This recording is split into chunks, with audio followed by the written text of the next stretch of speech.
Alright, I'm going to show you that John chapter 14 verses 9 to 11 totally destroys the polytheistic Roman Catholic Trinity. I'm going to read it for you. Jesus saith unto him, Have I been so long time with you, and yet that... Sorry, I'm not good at reading on a computer. And yet hast thou not known me, Philip? He that hath seen me hath seen the Father. How sayest thou then, Show us the Father? Interesting. So if you've seen Jesus, you've seen the Father. How does that work for the polytheistic Catholic Trinity? That there are three separate persons, they're all God, but then only one God, It's ridiculous. And how do I know that is because I used to be a Trinitarian myself.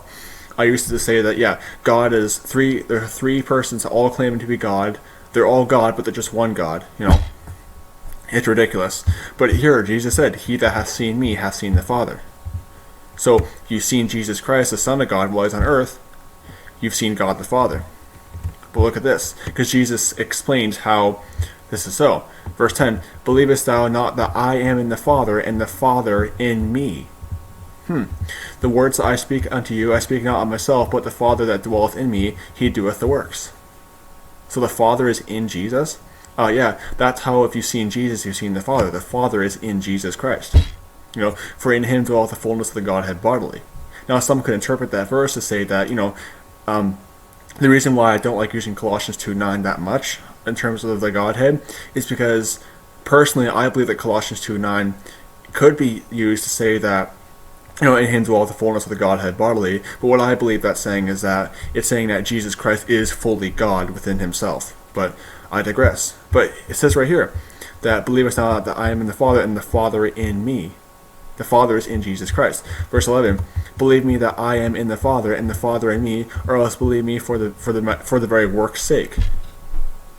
I'll keep reading. I'll be on verse 11. Verily, verily, I say unto you, he that believeth on me, the works that I do, shall he do, the greater works than these things shall he do, because I go unto my Father. And verse 13, And whosoever shall ask me in my name, that will I do, that my Father may be glorified in the Son. So the Father is glorified in the Son? Interesting.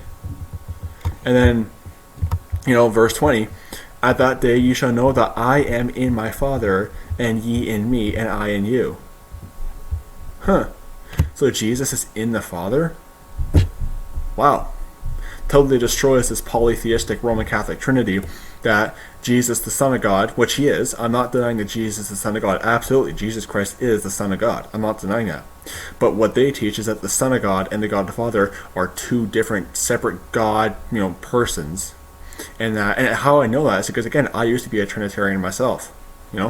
I used to believe that Jesus Christ was a separate person claiming to be God, and God the Father was a separate person claiming to be God.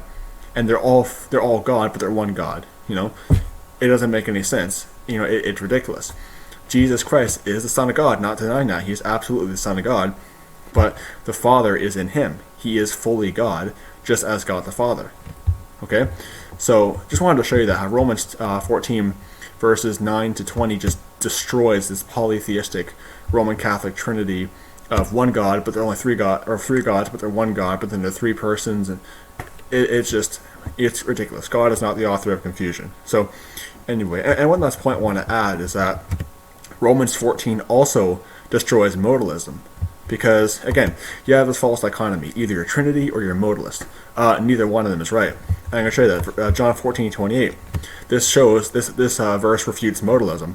So it's kind of funny. Jesus actually refutes the Trinity and refutes modalism in the same passage. Verse 28.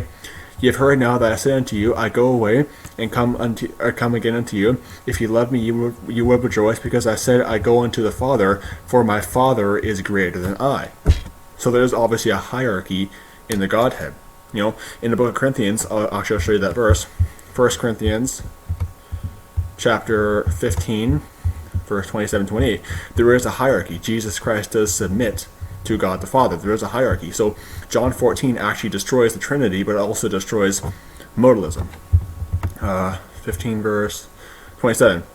For he hath put all things under his feet, but when he saith all these things are put under him, it is manifest that he is accepted, which he did put all things under him. Verse 28, and when all things shall be subdued unto him, then shall the Father also himself be subject unto him, and put all things under him, that God may be all in all. There is a hierarchy in the Godhead. Okay, I forgot to mention that, earlier, but this wasn't going to be part of the video, but just wanted to point that out. So John 14 destroys modalism too. Just wanted to point that out. So no, I'm not modalist. There is a hierarchy and separation in the Godhead, but Jesus Christ is actually fully God within himself. So anyway, God bless you. Goodbye.